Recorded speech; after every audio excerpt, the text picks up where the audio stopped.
Welcome to Life Rebounding. I want to continue to look at 1 Peter chapter 1 verses 6 and 7, which read, "In all this you greatly rejoice, though now for a little while you may have had to suffer grief and all kinds of trials.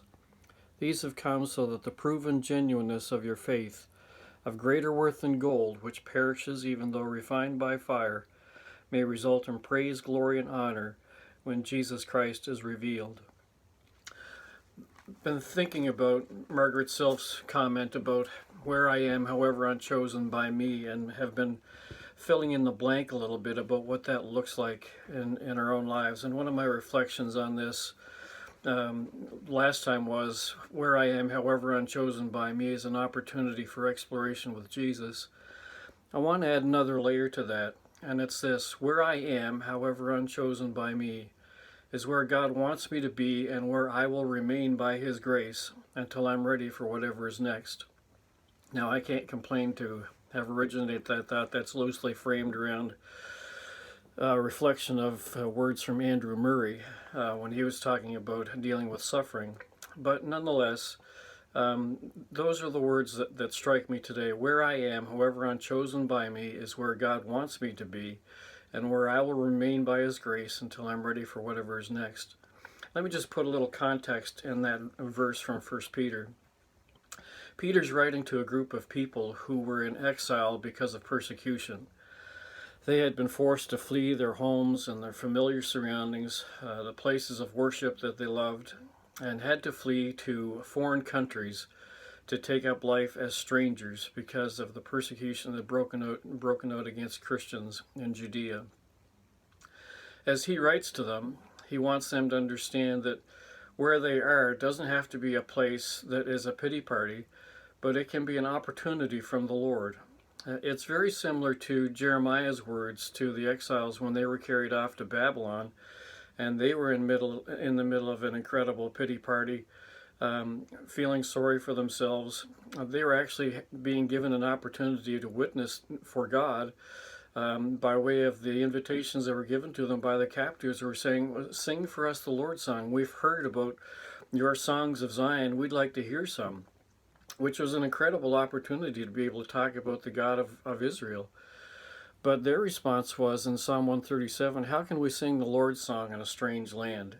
They were feeling so dejected, so discouraged, and sorry for themselves, and were unable to see the opportunity that was being presented to them. As a result of that, one of the things that strikes me about the context of 1 Peter and of Jeremiah chapter 29 is that the things that we often see as mishaps in our lives, the twists and turns that life brings, God often sees as opportunities for us. And I think that when I look at this particular phrase of where I am, however unchosen by me, is where God wants me to be, I have to recognize first and foremost that I don't get any place without God's permission. And those places may be hard places that I find myself in, but they can also be places for growth and development for me. The Israelites were blaming the Babylonians for having carted them off to their exile. But one of the first things that God says to them in Jeremiah 29 is, "I'm the one who carried you into captivity. I'm the one who carried you to Babylon." And He's reminding them that He's still very much involved in their lives. He's still very present. And the same was true for Peter with the exiles who had been scattered. He was reminding them that God was very much with them. He hadn't walked away from them. And so where we are in this moment, both you and me, is where God wants us to be. And it's in this moment that we embrace with Him, where we're able to then adjust our perspective and say, okay, God is with me here. He's opened the door for me to be in this moment, this dangerous opportunity, otherwise known as a crisis. And I will be here by His grace, sustained until I'm ready for whatever is coming next. And when I think about when I'm ready, that particular phrase, the person who knows best when I'm ready isn't me.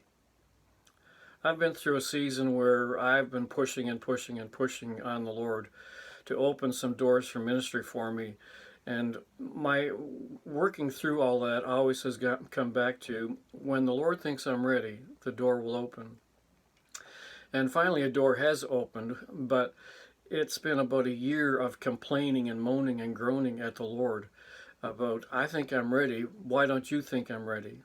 And the issue there is one of trust and trusting in the timing of God. So where I am, however unchosen by me, is where God wants me to be. It's where He is with me in this moment, and it's where I'll remain by His grace until I'm ready for whatever is next. And whatever is next is what He's preparing me for in this season. It's a reminder that God is always about building character in our lives and bringing about that Christ likeness. That's what He's desiring to conform us to. That's the standard. And so in these moments, in these days, wherever you are and whatever you're facing today, let me encourage you that where you are, however unchosen by you, is where God wants you to be, and where you'll remain by His grace until you're ready for whatever He has next for you.